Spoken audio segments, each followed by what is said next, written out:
Palestine, as our hearts keep throbbing, thinking about Palestine. Every dua of ours is definitely contains the words of Razia in it.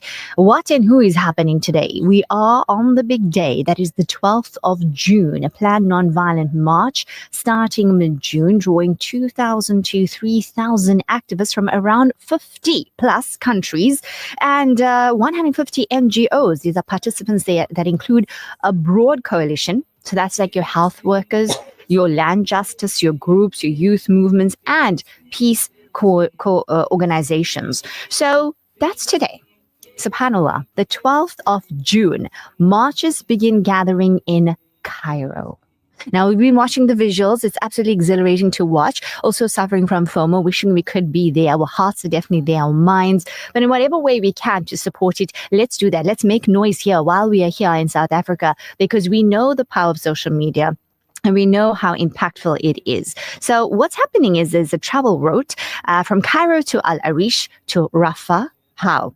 SubhanAllah, on foot. And the aim is to remain at the Gaza, Egypt border until around June 20th, and then push for crossing into Gaza via the Rafah crossings. So remember that the objective here is to protest Israel's siege on Gaza, denouncing genocide, demanding the delivery of humanitarian aid, and exposing alleged IDF actions and urging legal accountability for international law violations. So, Israeli and Egyptian response. You think Egypt's going to allow it? Well, Israel's defense minister, Israel Katz, he issued a warning that if Egypt allows the march to proceed, Israeli forces may intervene to block it. Egypt's stance is not fully clear. Permission at Rafah remains uncertain. But things are unfolding. Things are happening as we speak. We were supposed to have a live interview from there with Candace King. I'm sure many of you follow her. She's a South African travel and lifestyle influencer and also known as Candy in her travel content. She's known for her travel content, her family travel blog, and her strong activism related to the Palestinian cause, using her platform to advocate for the freedom and rights. She and her family are deeply involved in activism, organizing marches and advocating for a ceasefire in Gaza. So she is there right now. She's left the family behind. So unfortunately, because of the way things are, we're going to play a little clip to understand why she can't be joining us right now for this interview. Let's find out directly from her in this clip.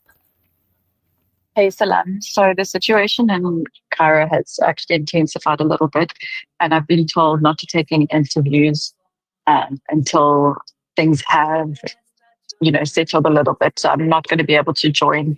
I cannot join the live today. I will get back to you when I can. There we go. Candace, that's where she is. She's right there. She's going to be taking part in this march to Gaza. But I do have Sister Salma Kaziwab joining me in the studio following this whole march at the moment. And she's going to be chatting with us. Assalamu alaikum, Salma. A pleasure to have you on Urban Woman as always. Wa alaikum salam, Razia. Good to be here. My reporter cap on. Yeah, reporting live from South Africa. Yes. You following it quite closely, right? Alhamdulillah. Share with us what's happening right now. I know you've been sitting here and you've been on your phone and things like that. Tell us what's going on. You know what's incredible is I was here yesterday as well, and I said I feel like I needed to be in one of those Al Jazeera studios with the TVs all around you, because there is so much of information coming in currently. And I think people are not too surprised, because if we see what just happened now recently with the Madeleine and the Freedom Flotilla, people did expect the outcome that came out of it. They did expect to get intercepted. They also anticipated to get deported and everything. Absolutely. I think with this one, what was planned, it was strategic in the sense they wanted numbers, they wanted masses, they wanted volumes of people. And these are people that have been frustrated for a while. It's your surrounding regions, your North Africa region, the people of Libya, Tunisia, Morocco, Algeria. You're seeing so many people, such strong forces, but then there's such huge support that's coming from European European countries as well. You saw visuals yesterday at the airport of people leaving Amsterdam. We saw people leaving France. You're seeing visuals of how people are just coming together. And it's not just Muslim people. It's not a Muslim thing anymore. No. It's now a humanitarian campaign. It's the largest solidarity movement that the world has ever seen in recent history. Absolutely. And I think that's what's incredible, is to see people saying, you know, when we say, okay, let's see the support. Nobody's doing anything. So now the people, they call it the people's movement. They've seen, okay, our governments can't do much, aren't able to do anything. Let's go. They got on their buses. They loaded their buses. People were giving, in Libya, free petrol to everybody that was joining that protest. So they were filling up their cars in whatever way, and they were stopping at different points. On Instagram, if you followed Global March to Gaza and joined the movement, which I did, they sent you a tracker. So you were able to track where that buses were stopping at every significant point. So they took it so seriously. This is what they want to do. They just wanted the numbers. And the objective was you had to be there by June 12th, which is today. So today is D-Day. Ultimately, what happens now is whether they get to go a step further. And that is, of course, up to Egypt to allow. They have shown proof that they have reached out to their embassies, Egyptian embassies. They have shown evidence that they had prior consent to do it. They had made all the arrangements. All of that was proven. They are uploading the documents to show that we went the right course of action. Egypt even issued a statement saying that they stand with Gaza. They don't agree with what is happening and everything. And people said it was almost like gaslighting to an extent, that they still have to follow a certain protocol, and this is a process that you have to follow. But people are saying that they did follow it. All the authorities and organizers of this protest, considering they are normal people. These are not any politically affiliated members. These are your average activists, human rights advocates, like you mentioned at the beginning. So when you look now at what's transpiring on social media, here you have a post saying police have just stopped the Dutch delegation coming from the Netherlands on this march to Global Gaza at the airport. Same time, at the airport, getting deported to Istanbul and Amsterdam. They weren't even allowed in. So some very colorful words coming through there for Egypt as well. You're seeing a post with your French pro-Palestinian activists that are being arrested at their hotel in Cairo, and their passports are being confiscated. We're also seeing reports from the Department of International Relations that's engaging with its mission in Egypt. And this one obviously is a bit of a shocker, with the South Africans being detained apparently in Cairo. And that also explains why we haven't been able to reach any of our South African correspondents. I don't want to name them for obvious reasons, security reasons, but we have a South African delegation that's there. And we were told the anti-gang and drug movement PAGAD said their delegation was detained this morning. They've been threatened with deportation, and they are part of the South African contingent that was planning to participate in this march.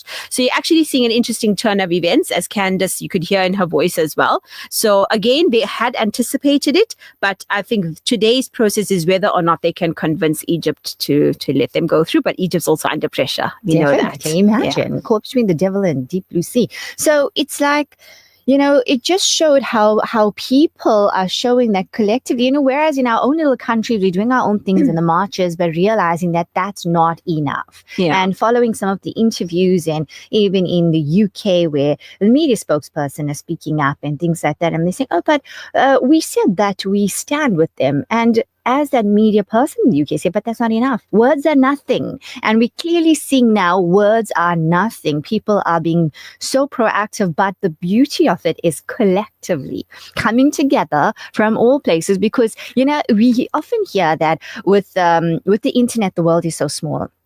And now we can see how now we have social media, right? No, because people are coming from different parts of the world, coming together in solidarity. And I think what also lights me up is where we're seeing Jews themselves being so proactive, holding up. So there's another Jew woman that attacked the Jews. I don't know if you saw that. Why are you doing this? Why are you doing this? So it's clearly between good and evil right now. And we're seeing how it's no more religion. It's just humanity. Are they coming together and united in order to say enough is enough? And I mean, from 1976, Salma, It is. And you're Imagine. seeing what's interesting is Egypt's stance on the whole thing. And that's what's coming out. I think they took it for granted that they're going to get to this part of Egypt and they're going to just cross and there's going to be mounting pressure. There are some big high profile personalities that are part of it. But again, for their security, it's not being mentioned before time because they want to get through this part. They want to, once they're through and they're able to walk, then all eyes are going to be on Egypt right now. It's whether Egypt makes the choice to let them go or not, considering these are not just a little bit or a little convoy. These are thousands of people. And a lot of them, knowing and they're coming in with their keffiyehs and their flags and banners. Their faces are painted, so it's intimidating. And I think who is very, very scared right now. They're very intimidated by that. But it's interesting to see Egypt's perspective. There was a post put out earlier from a very prominent pro-government presenter, TV presenter in Egypt. He took to his social media and he says this whole this walk to Gaza was a ploy to embarrass Egypt and put Egypt into a tough spot. Really? And Egypt doesn't want to get caught up in that. They've called it the Sumud Convoy. Right. That's what it's called. And if people want to follow it, you just search hashtag Global March to Gaza. And if you want to watch live visuals, not your mainstream channels. Again, obviously, because you're not going to get coverage on your mainstream channels. You need to search Al Jazeera Mubashir, or you just follow social media pages, and they are posting live footage there. So far, they've got participants mainly from North Africa, and they're just basically saying they are in Cairo at the moment, and now it's about being authorized entry into the Sinai Peninsula, where the Rafah crossing to Gaza is located. So now they're all hovering there. That's where everyone is. South African delegation, we haven't personally spoken to anybody yet, but as soon as we do, then we can inform the public. But so far, no communication from anyone. I'm assuming that's because the group is being detained. They'll get questioned. Whether or not they get deported, we will come to know. Yeah, we know what's going to happen there. But I love that. I love the strength and I love the resilience and the tenacity of everybody that went through to say, we know what we're up against. Fully aware. They knew. But they're going to do it anyway.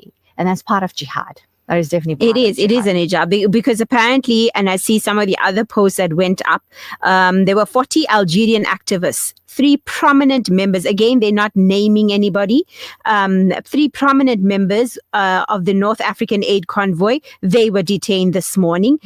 People saying they didn't contact the right people. They didn't contact the ambassadors. It's all little excuses and hearsay at this point because they're putting up pictures to say that permissions were granted. And again, this convoy has been talking. They've been very vocal for like a few days now. Yes. So today's culmination, and I also don't think people anticipated the response that it got because they opened it up to the world and they said, you have till the 12th of June. Yalla, come. And people came lock, stock and barrel with their backpacks and everything. You look at Candy is such a great example. Left her child, left her husband and said, I'm going. So it's not that Egypt didn't know about it. I don't think they anticipated the response that it got. The whole world knew about it. Yeah. We knew what was happening. Come and join us if you want. I wish you and I could have been there. Imagine, it's so many of your local activists that we spoke to recently. Wow. Okay, I don't know if I should just say this, but yeah, we're waiting. I had a chat with Lubna Nadvi just a moment ago, and she says we're also just waiting for updates, so they're all on tandem. I just got a message from, do you want to see the name that's there? What name is that?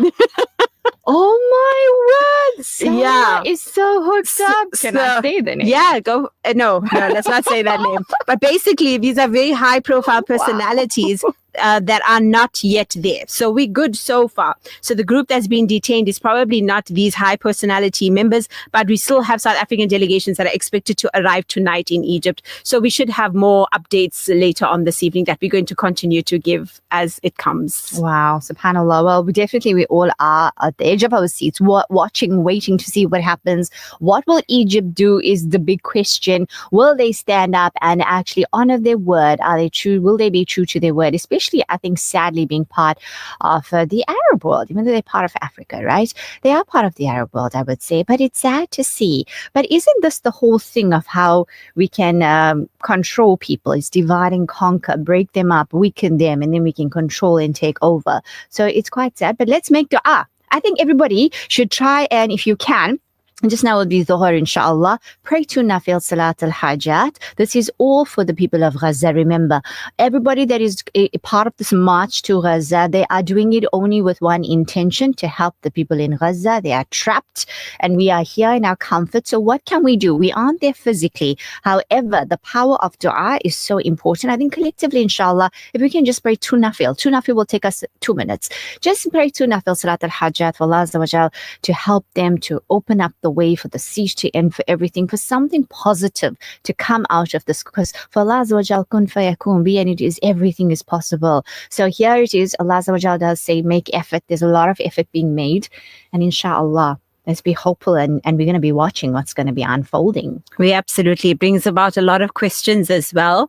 With regards to coverage, you're seeing a lot of people question, if you look at that Freedom Flotilla and the coverage that got, people are also bringing in the question of race, the question of the fact that these are North Africans that are taking the stand and they are coming forward. There's no coverage on mainstream media unless you're seeing it on South African media here, there, like brief reports. Yes. But in comparison to Madeleine, and they're saying, okay, so how did, and these are, that's what I'm just going through what's coming out currently on socials. They're questioning 24 hours from the Rafah border, risking everything to break the siege, mainly Arab, mainly Muslim, North Africans. And they're saying, Greta herself said, racism decides whose lives matter. Wow. You're looking at what's happened from that Freedom Flotilla. 2 are currently being detained. 1 in solitary confinement. Are people talking about it? No. But they showed the visuals of Greta getting home deported on the flight. Yeah.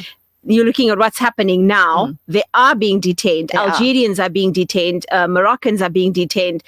So they are detaining because obviously the Tunisians, if you look at them, their tenacity, they're a little bit more ferocious in their style, you know. So I think they're frustrated, and now they want to come full force with it. So I think, like I said, if there's going to be any confrontations now, they're going to detain, they're going to deport. They don't want anyone going across that border.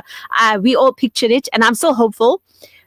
Picture that scene of just thousands of people just going and camping outside that Rafah border. If it were to happen, I highly doubt at this stage, but if it were to happen, it would be such a significant moment in history for the people of Gaza to know, there you go, the world came to you. It came to your doorstep. My hair is They came to your doorstep. Even if they don't lift the siege, they showed such solidarity, I think, for those people that think the world abandoned them. Yes. And it's very easy. I mean, when you cut off from everything, to feel so alone, and here it is, as you said, the world is coming to them.